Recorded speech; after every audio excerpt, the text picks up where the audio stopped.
Assalamualaikum, welcome back to Invest Saham. Pada video ini kita akan membahas strategi investasi Warren Buffett yang berhasil menjual sebagian sahamnya sebelum perang terjadi. Semua orang tahu bahwa Warren Buffett adalah panutan dalam berinvestasi, tapi tidak semua orang mau mengikuti langkah dari Warren Buffett ini. Sebelumnya disclaimer on guys ya, video ini bukan ajakan jual beli saham dan juga bukan financial advice tentunya. Jadi silahkan simak sampai akhir. Berdasarkan data dari Bloomberg, Warren Buffett sedang hold cash sebanyak 277 miliar US dollar guys ya. Ini adalah angka yang cukup besar karena kalau misalkan kita ganti ke rupiah, Warren Buffett ini sedang hold cash sebanyak ribuan triliun. Nah, jadi di sini kita akan translate ya untuk teman-teman di mana penyimpanan uang Buffett sebesar 277 miliar US dollar setelah menjual Apple adalah peringatan. Sebagai proporsi total aset, tumpukan aset yang sangat liquid milik Berkshire Hathaway kembali ke titik tertingginya sebelum krisis keuangan. Itu adalah sinyal yang tidak dapat diabaikan. Jadi saya bingung guys ya ketika ada orang-orang yang mengabaikan guys ya apa yang sudah dilakukan oleh Warren Buffett. Warren Buffett itu menjual sebagian sahamnya, bukan semua sahamnya. Ingat guys. Jadi apa yang dilakukan oleh Warren Buffett ya sebagai panutan dalam berinvestasi itu saya ikuti ya guys ya. Tujuannya apakah? Nah, di sini kita akan membahas.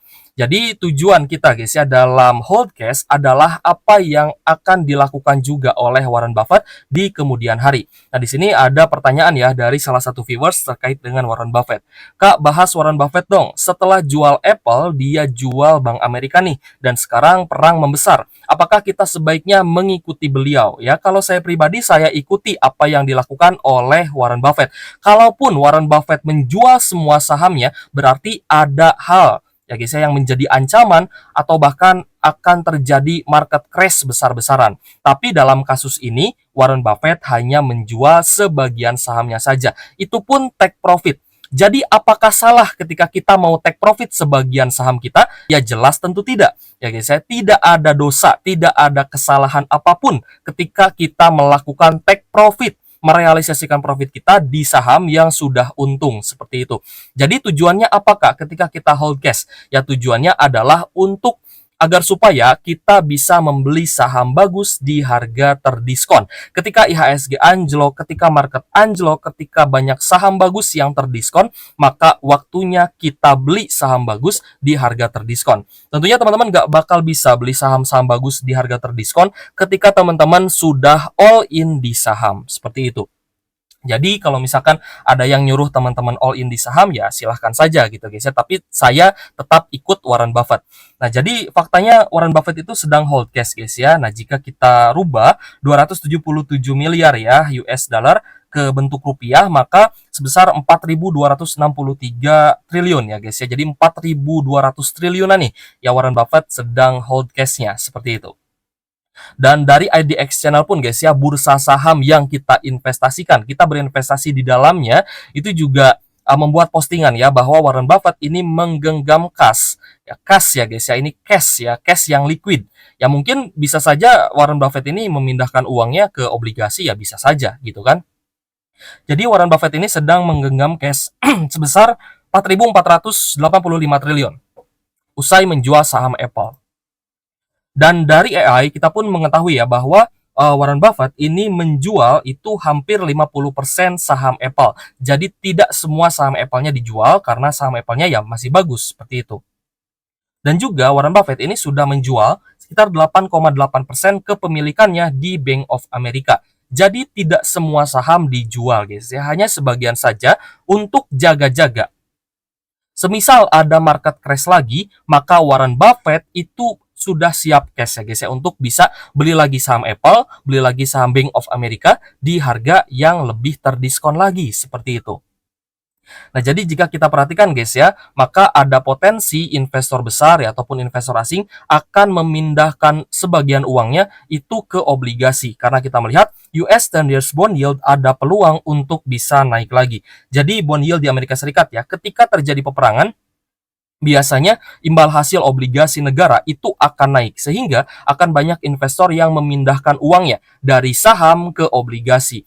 Lalu nanti ketika IHSG sudah turun ya karena US 10 years bond yield-nya naik dan IHSG terkena outflow besar, maka Ketika IHSG turun, investor asing ataupun investor besar itu akan membeli kembali saham-saham bagus di harga yang lebih murah dibandingkan harga saat ini. Seperti itu. Jadi ada korelasi guys ya. Ketika terjadi perang, apa yang akan terjadi, apa yang harus kita lakukan, bagaimana strategi investasinya. Nah, di sini kita akan bahas ya secara tuntas untuk teman-teman agar teman-teman juga punya gambaran apa yang harus dilakukan seperti itu.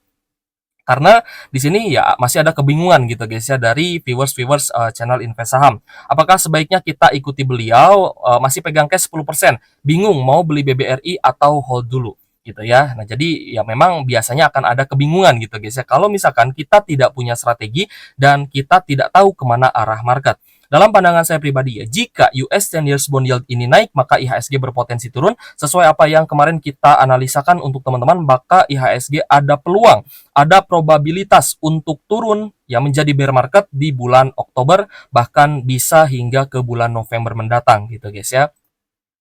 Jadi selanjutnya ya ada salah satu trigger yang cukup besar sebenarnya untuk penurunan IHSG ini. Trigger yang cukup besar adalah dari peperangan ya guys ya terkait dengan Iran dan Israel. Nah, pertanyaannya, akankah Amerika Serikat turun tangan membantu Israel membalas serangan Iran kemarin yang mana Iran sudah melancarkan ratusan rudalnya ke Israel dan juga ke Tel Aviv. Dan ternyata faktanya Amerika Serikat berjanji akan membantu Israel untuk membalas serangan rudal ke Iran. Tunggu konsekuensinya. Nah, ini sebenarnya cukup mengerikan guys ya. Apa yang kita khawatirkan adalah ketika balasan dari Amerika Serikat dan juga Israel ini bisa saja menyerang fasilitas migas yang ada di Iran sehingga harga minyak bisa kembali naik ya. Bahkan kemarin ada prediksi hingga 100 USD per barrel seperti itu. Lalu tanggapan dari Presiden Iran, kami tidak ingin perang, tapi jika Israel membalas, kami akan respons. Nah, teman-teman juga bisa membayangkan apa yang akan terjadi ya jika Amerika Serikat dan juga Israel membalas serangan Iran kemarin, dan tentunya Iran juga tidak akan tinggal diam, karena sejauh ini kita melihat Iran ini cukup berani ya guys ya, untuk mengirimkan atau melancarkan serangan rudal ke Israel pasca terbunuhnya salah satu petinggi dari Hizbullah seperti itu. Lalu kita pun melihat guys ya dampaknya ke IHSG di mana penguatan IHSG ini akan terbatas di tengah isu ketegangan Timur Tengah. Jadi korelasinya adalah ketika Timur Tengah ini kembali memanas, apalagi melibatkan ya guys ya negara yang memiliki pasokan dan cadangan minyak terbesar di dunia, maka ketika fasilitas migas di Iran ini diserang oleh Amerika Serikat dan juga Israel, itu akan menyebabkan harga minyak dunia kembali naik sehingga inflasi juga bisa naik, dan itu akan menyebabkan proses ya dari dipangkasnya suku bunga itu juga akan terhambat sebenarnya. Jadi ketika inflasi naik, maka pemangkasan suku bunga bisa saja ditunda. Oke guys, kita pun melihat ya bahwa IHSG kita hari ini juga anjlok lagi. Ini di sesi 1 ya, tanggal 3 Oktober 2024, tepatnya di pukul 13:04. Jadi kita melihat di sesi 1 hari ini, hari Kamis ya, IHSG kembali turun, anjlok 1,56% di level 7.523. Nah, apakah ini bisa lanjut turun lagi? Bisa. Ya, ketika eskalasi perang semakin membesar dan kondisi geopolitik semakin memanas, maka ada potensi IHSG bisa lanjut turun lagi. Ya, kalau misalnya teman-teman mau tebar fear ya tidak masalah ya. Di sini kita membahas fakta dan juga data. Faktanya, IHSG ini sudah turun dari level tertingginya di 7.800 ke 7.500. Ya, teman-teman tidak bisa memungkiri ya guys ya, bahwa IHSG ini sedang turun seperti itu. Apakah bisa lanjut turun? Bisa. Ya, ketika harga minyak kembali naik, eskalasi perang semakin membesar, maka ketika harga minyak dunia naik, ya itu adalah imbas dari serangan Iran ke Israel kemarin. Dan ketika Israel membalas, maka harga minyak akan kembali naik lagi. Lalu, apa juga nih korelasinya untuk rupiah? Nah, di sini teman-teman melihat ya guys ya, secara fakta, teman-teman bisa melihat, secara data juga teman-teman bisa melihat bahwa rupiah kita itu juga ada pelemahan 0,57% di level saat ini 15.413 rupiah per 1 USD-nya. Kenapa rupiah kita melemah? Dan ketika rupiah melemah, ini pastinya akan menekan IHSG. Rupiah kita melemah itu dikarenakan dolarnya yang menguat ya, karena dolar itu dianggap sebagai alat tukar yang paling kuat ketika perang itu terjadi ya guys ya. Lalu kita pun melihat ya di mana harga minyak per hari ini juga terus mengalami kenaikan. Hari ini naik sekitar 1,3% di level 71,05 USD per barrel. Sedangkan untuk Brent oil juga naik guys ya 1,17% di level 74 USD per barrel.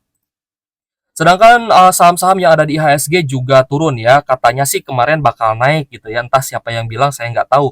Katanya sih bakal naik gitu ya kalau banyak yang beli. Tapi ya secara data ya guys ya kita melihat untuk saham-saham big banks itu malah terkena net sell. Ya, mungkin teman-teman ada yang nggak percaya investor asing ya tidak masalah. Di sini saya berbicara angka yang besar gitu ya. Di sini kita berbicara terkait dengan money flow, aliran uang yang besar masuk ke IHSG dan juga aliran uang ini juga masuk ke saham-saham big banks. Nah, datanya menunjukkan bahwa saham-saham big banks dan saham-saham lainnya yang hari ini turun, kemarin itu terkena net sell yang cukup besar. Seperti BBRI kemarin anjlok 2% ya guys ya, 2,6% dengan net sell 434 miliar. Kalau misalkan BBRI anjlok 5%, 10% tapi asing akumulasi besar, itu aneh gitu guys ya. Tidak sesuai dengan fakta dan data. Ya mungkin ada markup harga, ya mungkin, tapi tidak akan seperti itu.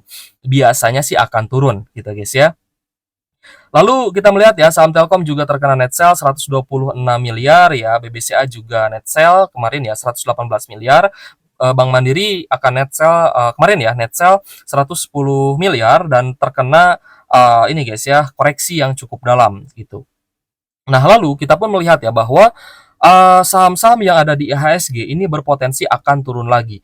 Jadi mungkin ya teman-teman sudah paham BBRI bagaimana fundamentalnya, BBCA bagus fundamentalnya, seberapa bagus fundamental dari Bank Mandiri, BBNI, dan saham-saham lain misalkan. Ketika teman-teman all in di harga saat ini, maka tidak ada uang lagi untuk teman-teman membeli saham bagus di harga terdiskon. Jadi, tidak ada salahnya dan tidak berdosa sama sekali ketika kita menyiapkan cash untuk membeli saham bagus di harga yang lebih murah atau di harga terdiskon. Nah, kemarin pun sebenarnya sempat kita bahas guys ya bahwa akan ada saham-saham yang mengalami kenaikan ketika IHSG turun. Apa korelasinya Kak? Korelasinya ketika harga minyak naik, maka saham-saham komoditas oil and gas itu ada peluang untuk naik. Teman-teman cek saham Elsa, Medco, dan juga Raja gitu guys ya. Silahkan cek ketiga saham itu yang sempat kita bahas juga di video sebelumnya. Kita menganalisa bahwa ketiga saham ini berpotensi akan naik itu bukan asal-asalan, asal bunyi aja, bukan. Tapi kita melihat fakta dan data dan kita melihat historisnya ya memang seperti itu.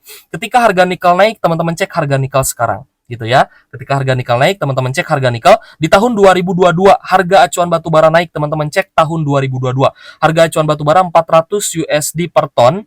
Saham-saham batubara itu all time high semua gitu guys ya, dan bahkan bisa bagi dividen jumbo. Jadi semua data dan fakta ya kita melihat korelasinya terhadap market dan juga sahamnya itu sendiri.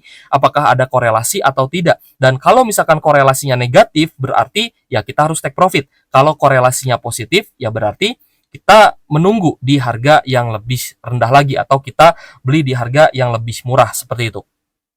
Jadi bagaimana kita mau beli saham bagus di harga yang terdiskon ketika uang kita habis untuk beli saham-saham di harga saat ini seperti itu. Jadi ya kembali lagi pertanyaannya, beli saham bagus di harga diskon ya dari mana duitnya? Kalau misalkan kita tidak prepare cash, kalau misalnya kita tidak menyiapkan cash gitu guys ya. Ya dari mana duitnya? Ya silakan teman-teman jawablah di kolom komentar seperti itu. Oke guys, ya jadi harapan saya pribadi ya terkait dengan pembahasan kita ya pada video ini terkait dengan Warren Buffett ya guys ya. Di sini saya pribadi ya mengikuti langkah dari Warren Buffett aja, simple. Ya apa yang akan terjadi ya saya nggak tahu. Oh ternyata ada perang gitu kan. Ya di sini saya ikuti langkah dari Warren Buffett. Ketika Warren Buffett hold sebagian cash, maka saya juga hold sebagian cash saya. Tujuannya apa Kak? Ya tujuan Warren Buffett juga sama. Warren Buffett juga akan beli lagi saham ketika harganya terdiskon. Saya pun juga sama. Saya akan beli lagi saham-saham bagus di harga terdiskon ketika IHSG sudah turun dalam. Seperti itu. Oke guys, ya jika ada pertanyaan boleh tulis saja di kolom komentar. Terima kasih sudah menonton dan semoga video ini bermanfaat untuk teman-teman. Thank you for watching. See you on the next video. Wassalamualaikum warahmatullahi wabarakatuh.